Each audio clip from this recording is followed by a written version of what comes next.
সবাই কেমন আছো তোমরা? সবাই আমাকে জানিও। আর এই দেখো আমারও সকালটা শুরু হলো আজকে অন্যরকমভাবে। খুব বৃষ্টি, প্রচণ্ড পরিমাণে বৃষ্টি, বিছানার এদিকটা ভিজে গেছে। আমি ওদিকে কাজ করছিলাম। আর ওর বাবা সকালবেলাতে কাজে গেছে, আমি জানলাটা বন্ধ করে দিয়ে ওর কাজে গেছিলো ওর বাবা, তো সেখান থেকে ওর বাবাকে আমার ডেকে নিয়ে আসতে হয়েছে। কারণ কি, যার কাছ থেকে আমি সিলিন্ডার নিই তাদের বাড়িতে সিলিন্ডার দিয়ে গেছে, তো ওই জন্য আমি তো একা পারবো না। তো ওই জন্য বাবাকে লাস্ট অবধি ডাকলাম, কারণ কি আজকে বৃষ্টি পড়ছে, যখন সিলিন্ডারটা দিয়েই গেছে তাহলে আমি সিলিন্ডারে আজকে রান্নাটা সেরে নিই। আবার এই বৃষ্টির মধ্যে ছাদে টেনে নিয়ে যাব উনুনে রান্না করার জন্য। তার বাবা আবার কাজের ফাঁকে এসে সিলিন্ডারটা লাগিয়ে দিয়ে গেল। আজকে আবার একটু মাছের ঝোল করব। মাছটা কেটে নিয়েছি, ধুয়ে নিয়েছি, এখন মাছটাকে ভাজবো। মাছটা তেলাপিয়া মাছ, ভেজে নিয়ে এক তরকারি ভাত করব। আর রাত্রিরে যেহেতু অনেকটা ভাত বেঁচে গেছিলো, তো ভাতটা ফ্রিজে রেখে দিয়েছিলাম, এবার এই ভাতটা গরম করব।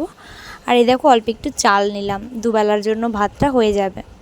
মানে দুবেলার জন্য তাও হয়নি, মানে আমি আন্দাজে আর কি নিয়েছিলাম, মেপে নিইনি, যার জন্য রাত্রিবেলাতে ওর বাবার মতনই ভাত ছিল, আমাকে ভাত আবার করতে হয়েছে। আর এখন আবার ছেলেকে মানে পড়তে বসিয়েছি, বৃষ্টিটা থেমেছে, এখন ছেলেকে বড়টাকে পড়তে বসিয়েছি, ও লিখছে এখন। এদিকে মানে ছোটো ছেলেটা খেলতে খেলতে হঠাৎ কান্নাকাটি শুরু করলো। তো এদিকে আমার সমস্ত কাজবাজ করে এই যে ঘরটার মুছে নিয়েছি। আজকে ওর বাবার কাজ অল্প ছিল, তাই দুপুরে আজকে আর খেতে আসেনি। তো আমি ওকে আবার বড় ছেলেকে ড্রয়িং করতে বসি, আমি আবার মানে স্নান করতে যাব। এদিকে ভাত ফাত সব হয়ে গেছে, তো আমরা ঘুমিয়েছিলাম একটুখানি। তারপরে এই সন্ধ্যাবেলায় আবার ওদের জন্য আমি মানে কি টিফিন করবো, তাই ভালো একটু রুটি করি, ওদেরকে দুধ রুটি দিয়ে দেবো, আর আমি একটু চা দিয়ে রুটি খেয়ে নেবো। তো এদিকে বড় ছেলেকে আমার পড়তে বসিয়েছিলাম, তো এইদিকে চা করে নিয়ে আমি বসেছি। তার মানে বসা মাত্রই ওর বাবা আবার একটু বেরিয়েছিল একটা দরকারে, তারপরে আবার ওর বাবা আসলো, ওর বাবাকে একটু চা দিলাম। এদিকে ছেলেদের সামনে বসে ওদের মানে লিখতে দিয়েছিলাম ওদেরকে, তো ওরা লিখছিল বসে বসে। তো বাচ্চাদের সন্ধ্যাবেলা খাওয়ানো দাওয়ানো হয়ে গেছে, আমি নিজেও চা খেয়েছি। আর আমার চা খেতে খেতে ওর বাবাও এসে মানে গেছিলো হচ্ছে গিয়ে টায়ারের পাংচারটা ঠিক করতে। তো তারই মধ্যে দেখলাম আমার চা খাওয়ার সময় চলে এসছে, আর আমার চাটা অনেকটাই বেশি হয়ে গেছিলো, তাই জন্য ওকে দিলাম, ও খেলো চাটা। আর এদিকে ওর পড়াও হয়ে গেছে, ওকে এখন দুবেলা করে মানে আজকে ওকে কদিন স্কুল পাঠায়নি, ওর মাথায় যেহেতু লেগেছিলো, মাথার ব্যাপার বলে ওকে কদিন স্কুলে পাঠায়নি। তো ওই জন্য এখন তো সমস্যাটা কি, মানে কি ব্যাপারটা কি? এখন খুলে দেবো, কেমন আছে বন্ধুরা? তারপরে এবারে ও বাবা আসলো, বাবা আবার চলে গেল, মানে বেরিয়ে গেল বাইরে, গাড়ি চালাতে বেরিয়ে গেল।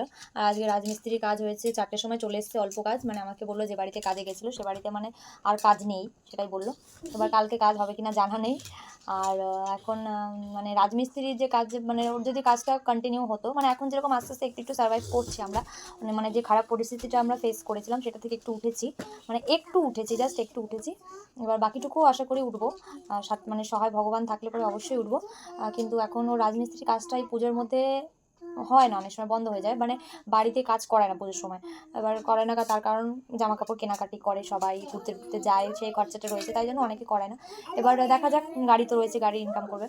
এবারে ভগবান অতটুকু মানে ওইটুকু ব্যবস্থা করে দিয়েছে যে গাড়িটা এখন চলছে, তো গাড়ি দৌড়াতে বেঁচে আছি।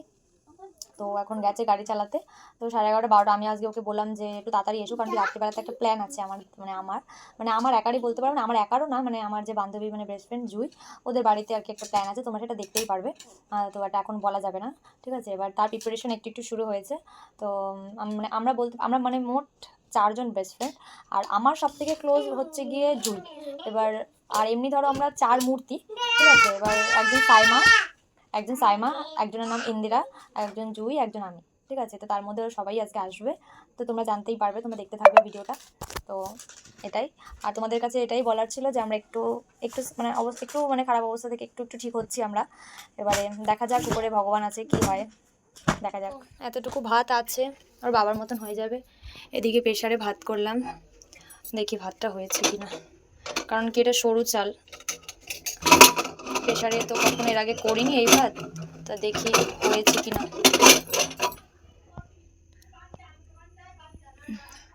হয়েছে ভাতটা, একটু খুলে রাখি, ছেলেদেরকে খাওয়াবো আবার একটু পরে। ঘরটা আবার ঝাড় দিলাম, একেবারে আবার বিছানাটা যখন শোয়াবো তখন একবার ঝাড় দিয়ে শুয়ে দেবো।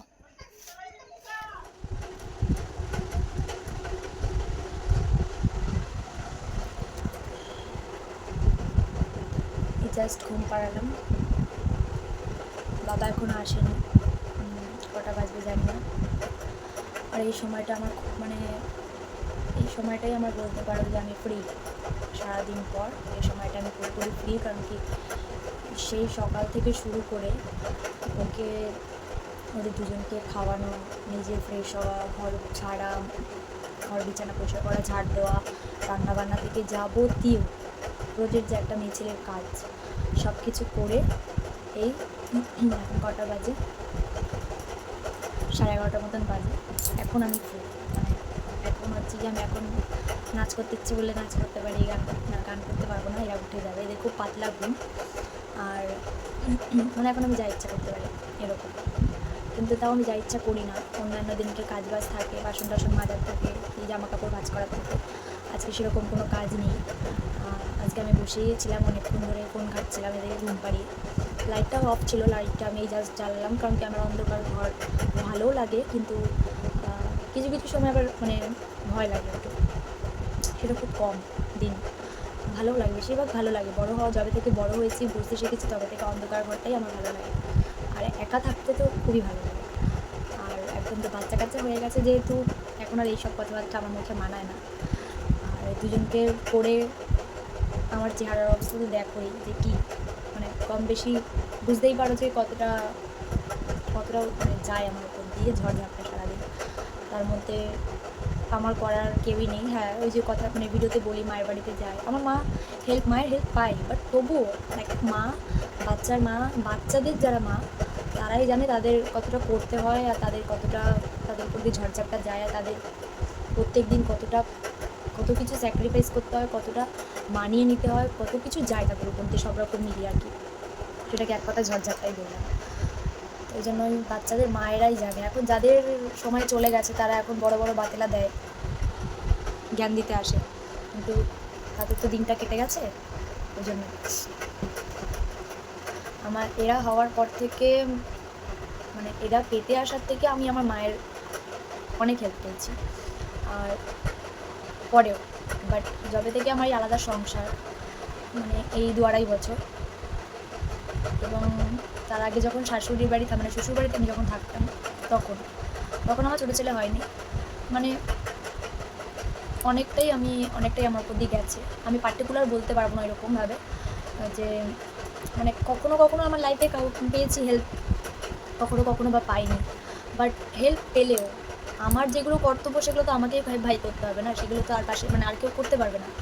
যেমন কি ছোটো ছেলে আমার ব্রেস্ট ফিড করে, আমার সারাটা রাত ওরকম আমাকে 1 ঘন্টা অন্তর অন্তর ব্রেস্ট ফিড করাতে হয়। তো সেটা তো আমিই জানি যে আমার ঘুমের কতটা ঘাটতি পড়ে, আমার একটা রাত্রিবেলা আমার জ্বালা হয় ওকে, যেহেতু ওরকম আমি তো যখন ঘুমিয়ে থাকতে পারি না, তো এটা একটা মাই বুঝবে যে গায়ে কীরকম জ্বালা হয়।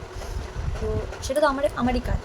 তো সারাদিনে কে আমাকে কতটা হেল্প করলো, তাতে কি আমার সত্যিই কোনো আসবে যাবে? যে আমার মেন যেখানে আমার লোকের দরকার, সেখানে তো আমি পাই না, সেখানে তো আমাকে একাই সাপোর্ট করতে হয়। তাহলে আমি এত লোকের অ্যাডভাইস নেব কেন? কে কী বললো, আমার এক কান দিয়ে ঢোকে, এক কান দিয়ে বেরিয়ে যায়, আমি পাত্তা দিই না। কারণ কি আমার ঘরের সকাল থেকে যাবতীয় সব কাজ আমাকেই করতে হবে, তাতে কেউ শোনালেও আমার যায় আসবে না, না শোনালেও আমার যায় আসবে না। তো বাবাও চলে এসছে, তো এখন ডিনার করবো, আর তারপরে আমি যাব আমার বান্ধবীর বাড়িতে। একটা জিনিস আছে, একটা প্ল্যান আছে, তোমরা দেখতেই পারবে। হ্যাপি বার্থডে বল। Happy birthday to you, happy birthday to you, happy birthday, happy birthday, happy birthday to you. মোটা